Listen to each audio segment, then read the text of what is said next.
see what I can do to undo all. Clearly you're not going to negotiate up here.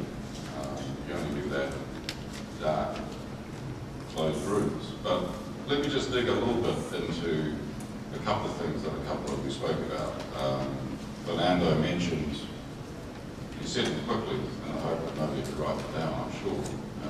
But he said a number of things there: standstill, ratchet, market access negotiations, best FTA. And Joao talked about the importance of having real market access commitments, new liberalisation commitments. Now clearly, you don't have to define these things at the beginning of a negotiation, otherwise you never get any negotiation done. But trying to distill all of those down, I'm saying there's a difference between doing a negotiation that just consolidates what's already happened or done best practice, and one that actually liberalises. I mean, would I be right, or would you want to correct me, any of you correct me, to say that I heard an implicit consensus among you on the stage that whatever this ends up being, it has to be best practice plus, is the language that I look at. In other words, it's got to be something that goes beyond what the best of you have already done into further liberalisation. And so let me put it to you in those more direct terms. Is that direction where you're all ready to go? Because I think in the earlier discussion with the ministers this morning, there was very much of a concern that let's not have all this procedure getting in the way of actual getting on with the job. I would say, in technical terms, getting on with the job is, what's the shape of that deal that you imagine in your minds? Are you talking about something that's going to just preserve the existing in jelly, or do you all indeed have in mind something that is better or as good as anything you've already done as the starting point for something that's going into new territory? Am I right in assuming that? That seems to me as a clarity that's very helpful to a business community that you're all seeking to get to support the exercise. Fernando first. Yeah, sure. Look, I think that we all aim to get further market access, to get better discipline, to try to make a better deal for everyone, for this community, and in the end, to our country. Now, you have to do it with the KISS principle, oneness. The KISS principle is saying, okay, what can I get done? If you try to do something that is the perfect world, then we will be doing what we have been doing since year 2000, because the negotiations and services started in the year 2000. So one of the commandments I put forward was to conclude the agreement in 12 months. Conclude the agreement with as many new market access as possible, with as many new disciplines as possible. But you are not going to have a perfect world. So you require a second phase to do this, to get to the perfect world. So the moment the next day you implement the agreement, the next day you start a second round of negotiation, both for market access and for this. And that's a living agreement. It's not just we've done this. And even if you have the ratchet clause that provides for that living agreement, because whatever you do, because of any reason, because you need it, because you negotiated elsewhere, you open your market, that market will be open in the agreement of the market. Jim? Thanks for I like your questions because they are going to sort of help the implicit consensus as you saw sort of show that when you start scratching a little into these things, there are differences. I mean, a couple of the concepts that have come up in the discussion so far, if I could dig into some of those, and Fernando's mentioned one of these, which is this idea of keeping it simple and focusing on best FTAs and locking that kind of agreement in place and doing it quickly. And I think that's something we certainly would aspire to. But we certainly would also agree that we need to aim beyond that, so it's got to be GATS plus or FTA plus. And what worries us is if we try and keep it too simple, it becomes very easy to forget about some of the things that we now would make this the kind of gold standard A-grade agreement that we're seeking for. And so maybe some of the concepts that Fernando's mentioned, or some kind of first step followed by further steps, is important. But it will be very important to make sure that any further steps are not, are built in and will happen, because there's a concern that those kind of issues could get left behind. And this is certainly from an Australian perspective.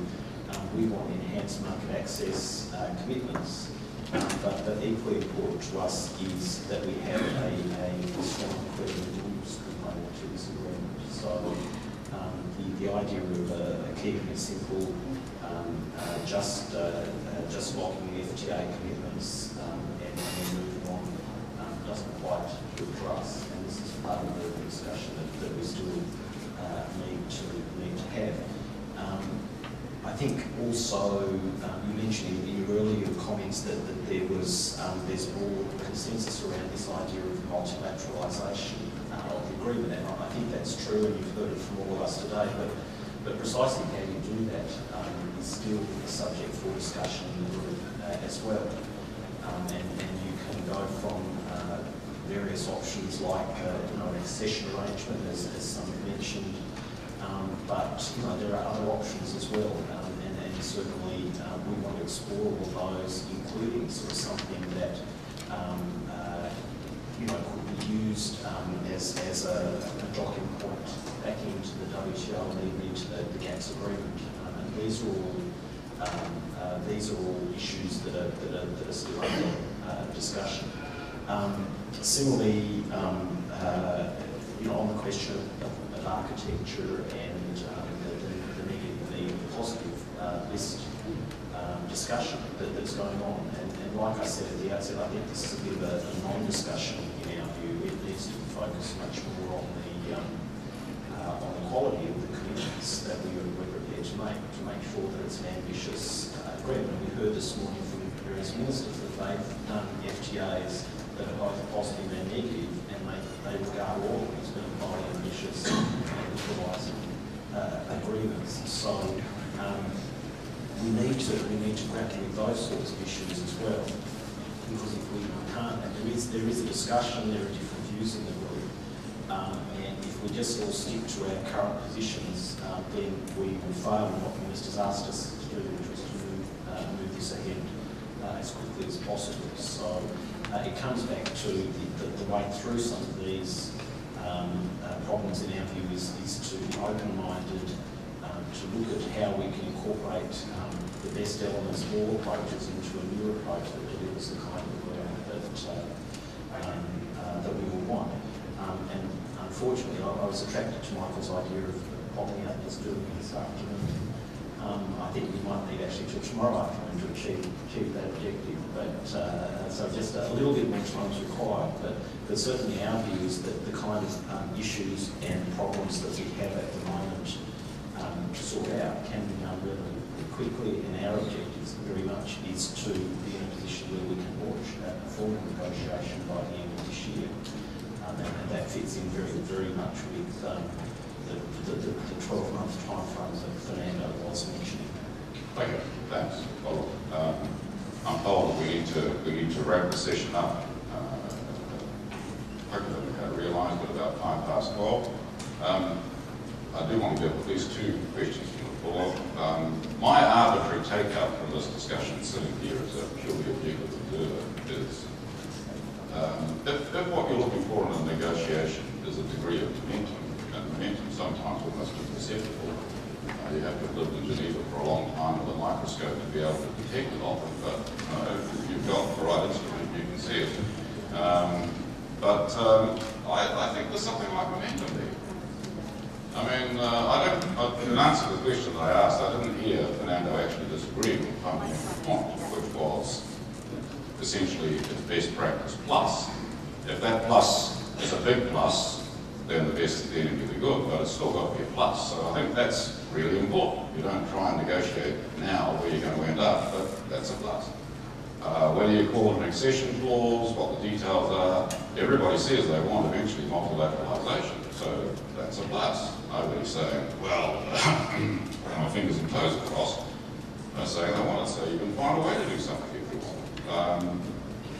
I know that there's been a lot of debate about positive and negative, and I've heard hybrid. I have the sound that there's a genuine effort there to try and find some degree of compromise which people are ready to explore.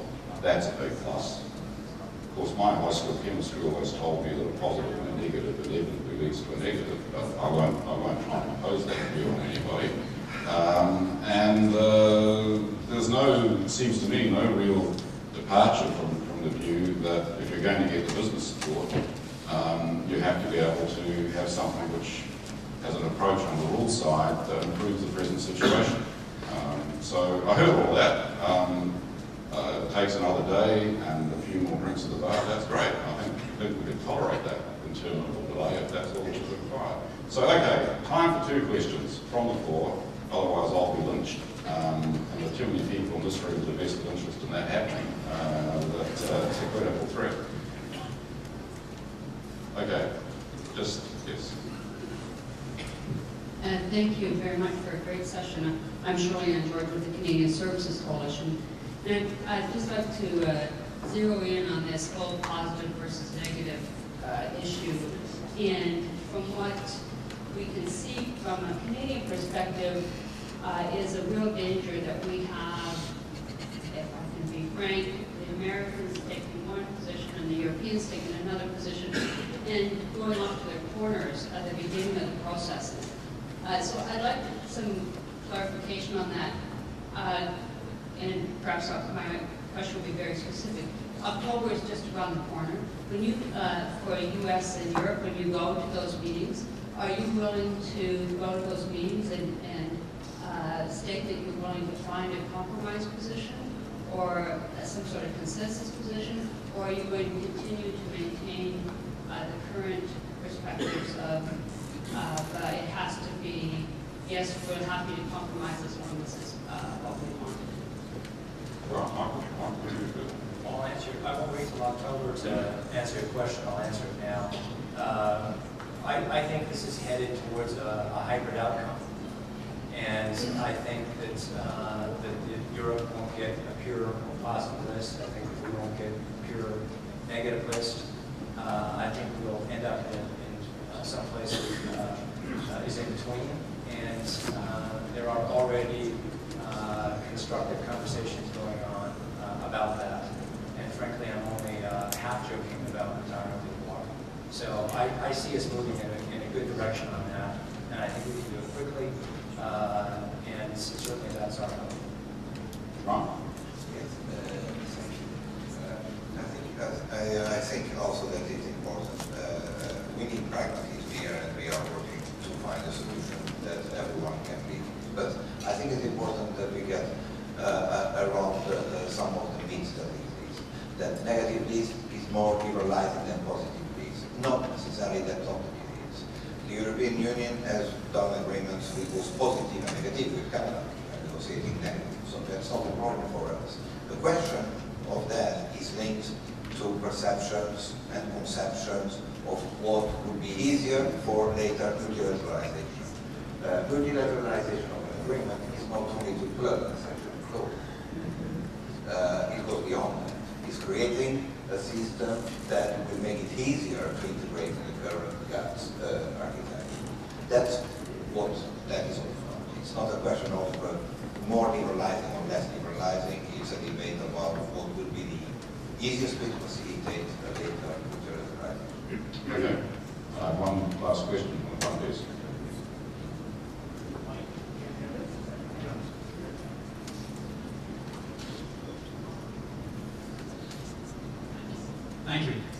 it's kind of promontory financial thing. If I heard Minister Grosser correctly this morning, I believe he said that it is important to move this agreement along to get involvement of regulators. And I'm thinking particularly in the financial services arena. So my question to you is, how important is that from your perspectives, and what can we in the business community do to help you to achieve that goal if it's indeed necessary?